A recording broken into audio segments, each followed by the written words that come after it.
But when we think about these issues, we also believe that there is tremendous power in entities coming together to build a certain capability for the ecosystem as compared to the cost of each entity trying to build it out on its own.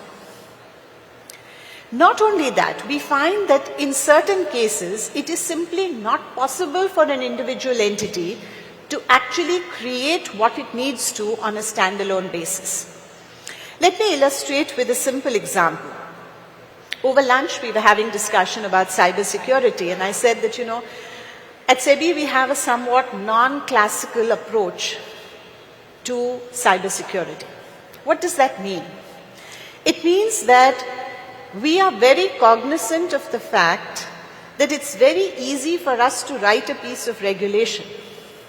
But finally, the regulation will be successful only in the hands of the practitioner. And if the regulation does not make sense in the hands of the practitioner, it's really not worth the paper it's written on. So, when we look at something like cybersecurity, it is our belief that if the attack is strong enough, the attack can probably penetrate any system. It's only a question of who is attacking and with what strength. The reason being that if you have built something which is completely impenetrable, you have probably compromised on the convenience factor for the customer, right? So in the desire to optimize convenience for the customer and, in this case, cybersecurity risk, chances are you have built something which works most of the time, almost most of the time, but under certain circumstances perhaps can be penetrated. Now, what do you do then? Two simple examples that we at SEBI have implemented through the technology of the market ecosystem.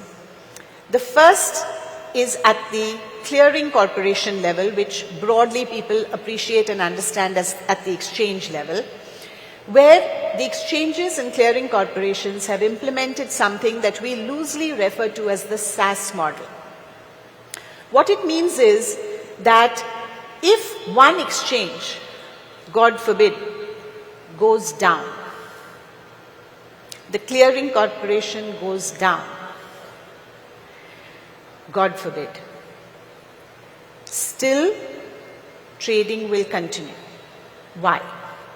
Because firstly, we have a natural advantage that almost every script is listed on the second exchange as well. So trading can continue.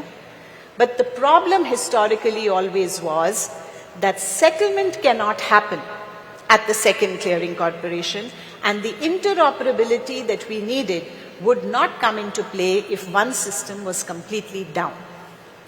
So what we have now facilitated for the clearing corporations to do is that the data of one exchange actually physically resides on the premises of the second exchange and is instantaneously updated real time. So that if one clearing corporation goes down, that data is taken and actually uploaded into the software system of the second exchange. So there is complete immunity. So if the software of the first exchange is contaminated, it has been penetrated, there is no problem. The data is uploaded into the software of the second exchange, and life would go on as usual for all the participants in the market. Now, when India shared this in an international forum, ISCO is a forum where all the market regulators meet periodically, they could not believe that this could happen simply because they could not believe that the exchanges would cooperate and the clearing corporations would cooperate no matter what the desire of the regulator. And therefore, I need to call out the fact that the ecosystem, the exchanges and the clearing corporations had the maturity to appreciate that if there is a cyber event and if one exchange or clearing corp goes down, it does not help anybody.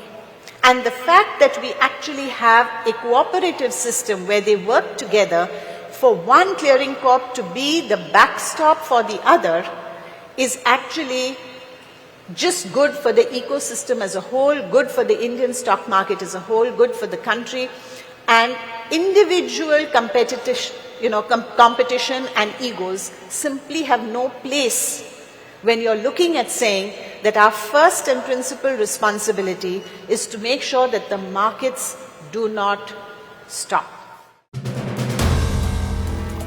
If you like the video, do like, comment, share and subscribe.